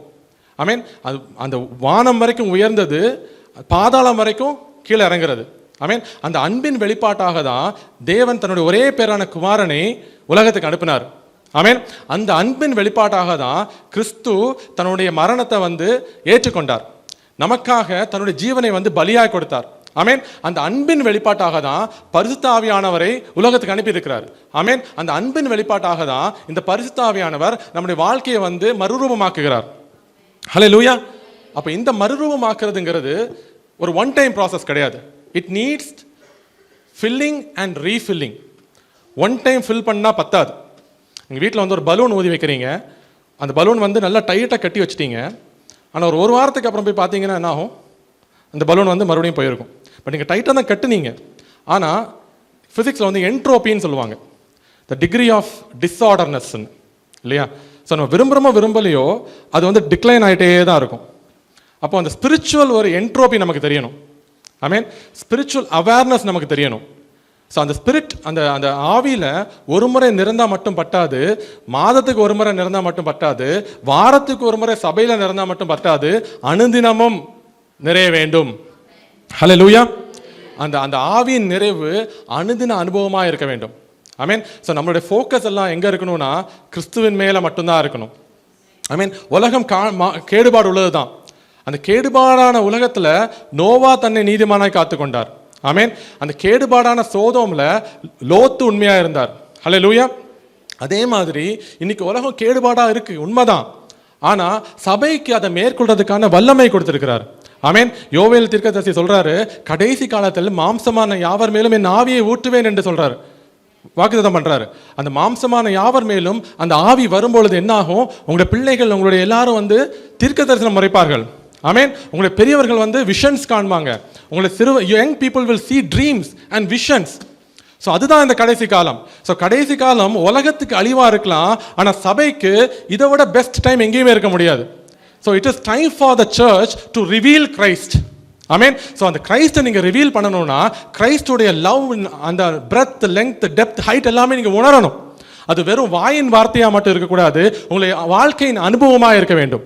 ஐ மீன், உங்களுடைய வாழ்க்கையின் அனுபவமாய் அந்த அன்பு இருக்குமானால் ஆதி திருசபை எப்படி இருந்துச்சோ அன்னைக்கு இப்போ ஒரு சபை ஏறுமோ. ஐ மீன், கடைசி காலங்களில் காலம் கொடுமையாக இருந்தாலும் தேவன் தனக்கென்று சபையை வந்து உயர்த்துவார். சபை மூலமா அநேக அற்புத அடையாளங்கள் நடக்கும். ஆமென், ஹல்லேலூயா. ஸோ கண்டினியூஸாக சத்தியங்கள் வந்து சபையில் தெரிவிக்கப்படும். ஸோ சபையில் மட்டும் இல்லை, நிறைய பைபிள் ஸ்டடிக்கு ஃபோக்கஸ் பண்ணுங்க. உங்கள் வீட்டுக்குள்ளேயே ஒரு டெய்லி ஒரு அந்த அந்த அந்த ஃபேமிலி ப்ரேயர் பண்ணுங்க. You share the word of God. Be filled with the spirit every day. இன்னைக்கு வந்து நீங்கள் வந்து you have to raise a generation. ஆமென், ஒரு புது ஜெனரேஷனை ரைஸ் பண்ணணும். ஸோ இன்னைக்கு இருக்கிற வேர்ல்டு வியூவில் இருந்து பார்க்கும் பொழுது 2025 இருந்து 2075 இதான் லாஸ்ட் ஜூப்ளிங்கிறாங்க. ஒரு ஜூப்ளிங்கிறது 50 வருஷம்.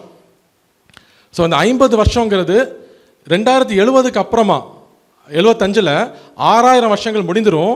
அதுக்கப்புறமா கிறிஸ்துவனுடைய 1000 வருஷம் அரசாட்சி நடக்கும். The millennial age is going to come.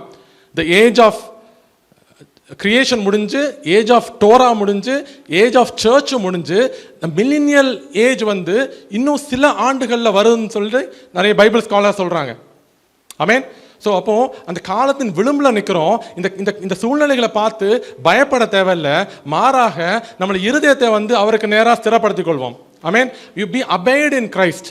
அவருக்குள்ள தரித்திருந்து மெட்டீரியலிசமுக்கு நாடாம, பொருளுக்கும் நாடாம, அவரையே த கிரேட்டஸ்ட் ப்ரைஸா, அவரையே த கிரேட்டஸ்ட் ப்ராமிஸா, த கிரேட்டஸ்ட் ட்ரெஷரா நம்மளோட வாழ்க்கையில் வைத்திருப்போம்னா இந்த டிசப்ஷனுக்கு நம்ம இடம் கொடுக்க மாட்டோம். ஆமென். மனிதனை ப்ளீஸ் பண்ணாம தேவனை ப்ளீஸ் பண்ண முயலுங்க. ஆமென், ஹல்லேலூயா. Be immersed in the word of God. வார்த்தையில வந்து இமர்ஸ்டா இருங்க. எந்த அளவுக்கு இமர்ஸ்டா இருக்கணும்னா, உலகத்துல நடக்கிற காரியங்களை காட்டிலும் தேவன் உங்களுக்கு வாக்குத்தத்தம் பட்டினது உங்களுக்கு உண்மையா தெரியணும். ஆமென்.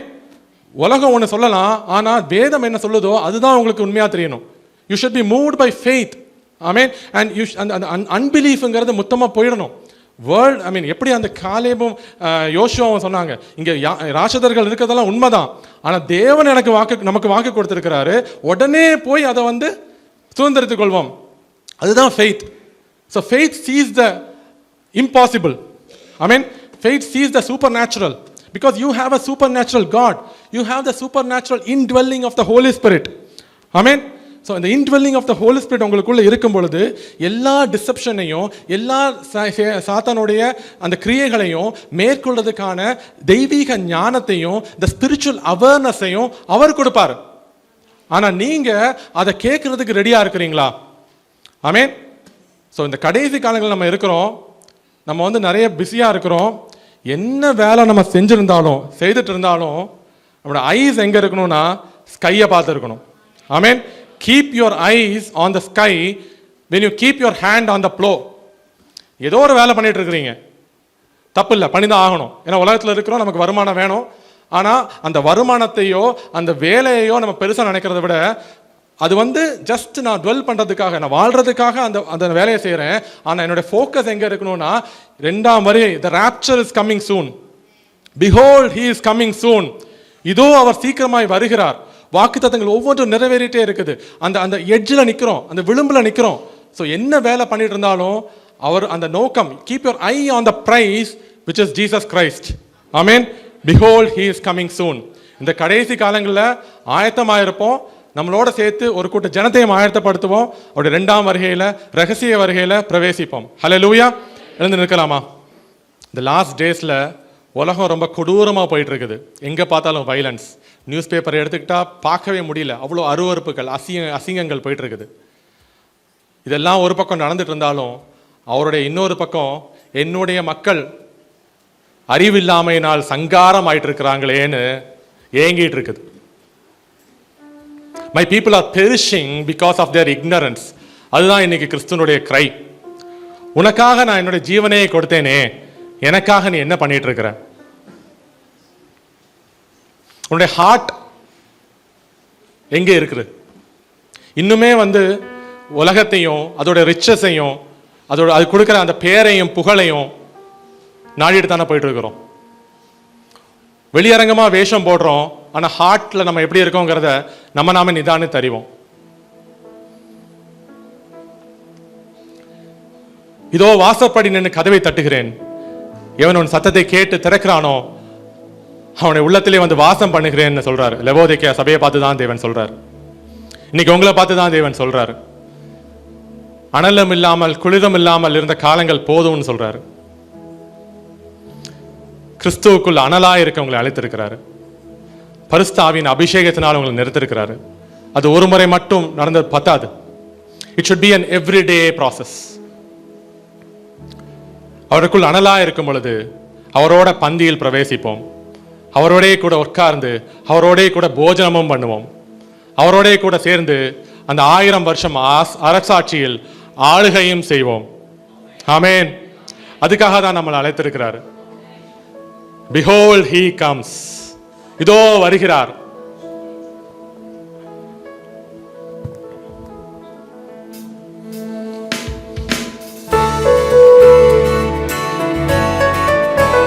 ஆயத்தமாகலாமா? அவருடைய வருகைக்கென்று ஆயத்தமாகலாமா? Comes, running on the clouds, shining like the sun. At the trumpet's call, so lift your voice. It's the year of Jubilee, and out of Zion's hill salvation come. Behold, he comes, riding on the clouds, shining like the sun. At the trumpet's call, so lift your voice. It's the year of Jubilee, and out of Zion's hill salvation come.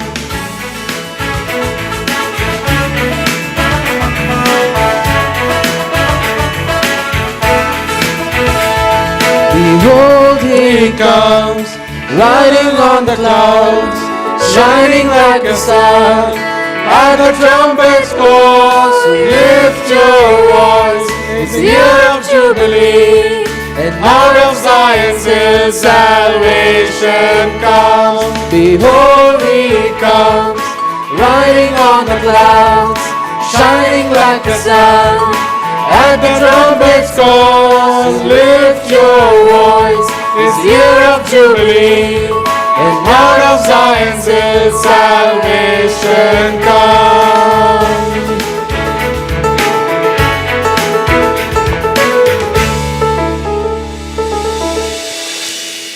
நன்றி அப்பா, நன்றியோடு நம்ம துதிக்கிறோம் ஆண்டவரே.